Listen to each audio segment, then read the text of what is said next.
দুঃখ বেদনা লাঞ্ছনা গঞ্জনা আষ্টে পৃষ্ঠে বাধা রাখবে। তারপর কি হবে? কিয়ামতের মাঠে তাকে অন্ধ করে উঠানো হবে। কালা রাবি লিমা হাসালতানি, সূরা তাহা 124 25 26 নম্বর আয়াত ছাড় দিয়ে দেবেন। সূরা তাহা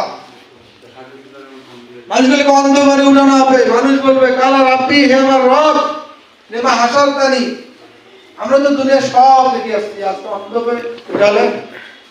তখন আল্লাহ জবাব দেবেন 26 নম্বর আয়াতে দেয়া যে তোমরা আমার দুনিয়াতে কোরআনকে পাওয়ার পরেও যেভাবে অন্ধ হয়েছিলে, আমার কোরআনকে পাও নাই, বোঝো নাই, মানো নাই,